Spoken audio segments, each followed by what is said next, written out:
Good afternoon. It is an honor for the University for Peace to host you in this very interesting session.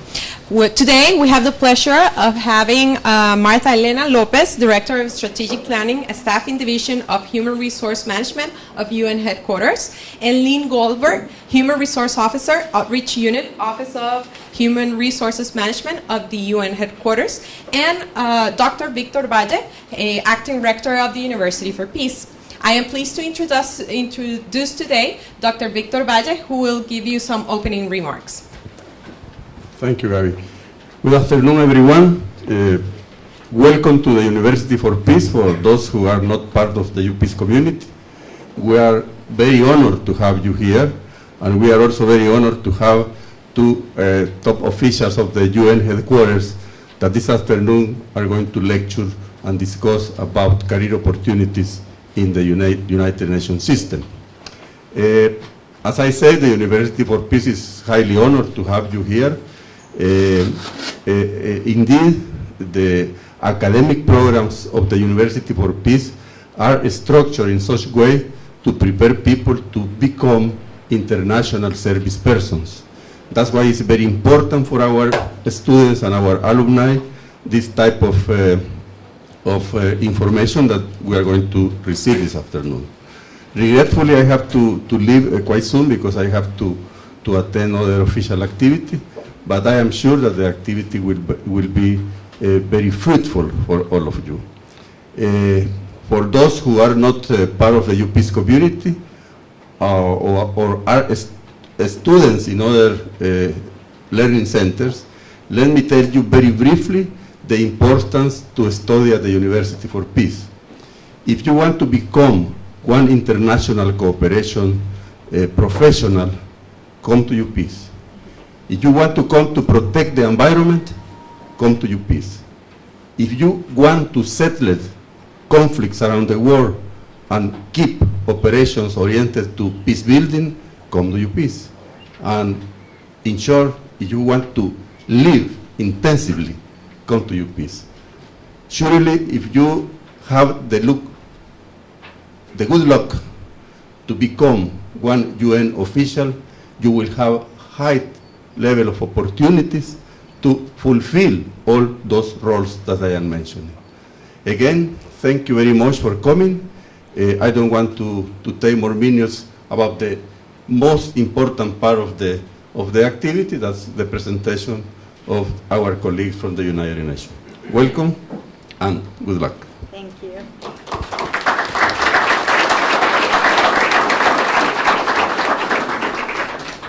Okay, so good afternoon, and first of all, thank you so much for the university. For both of us, it's a pleasure being with you here and having you here with us. So my name is Marta Helena Lopez. I was born in Colombia. I left the country when I was very small, less than 3 years old, for security reasons. I went to India. Then we went to Spain, and there I lived my childhood. And then I studied law, and I joined the UN through a newspaper advertisement 28 years ago. I started with WFP, the World Food Program. Have anyone heard of WFP? Yes? Have you had lunch? Who has not had lunch? Who has not had lunch? Good, so we're going to keep a watch on you so that you don't fall asleep. Okay, so the World Food Program, I started with them, then I moved to UNICEF, then I moved to the United Nations Development Program, UNDP, and some of you may have heard about it. And then I've been working with the Secretariat since 2004. And I'm not going to introduce Lynne because she will introduce herself. I leave her that pleasure. All right. This is what we are going to do this afternoon.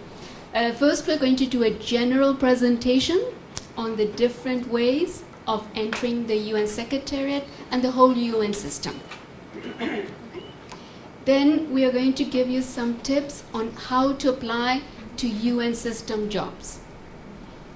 Obviously, many of you may have applied outside for other companies, and the principles are the same.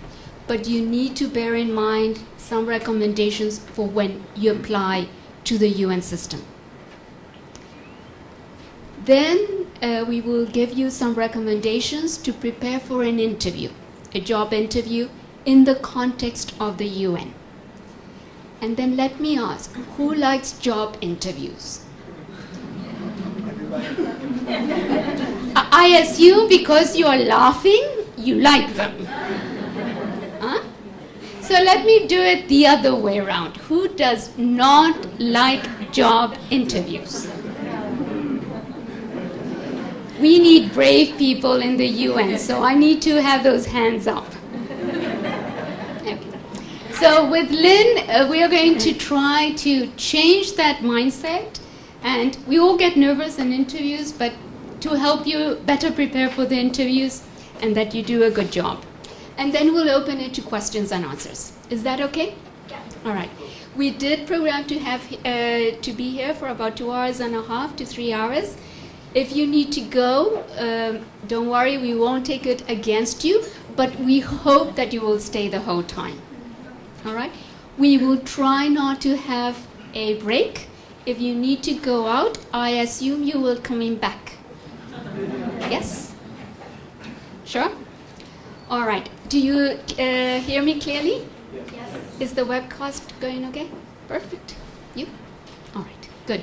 And also, which is the university that's being connected? We do have a university being connected, so although I'm not looking at you and seeing you, we do welcome you also to the presentation. So, okay, so we are going to start.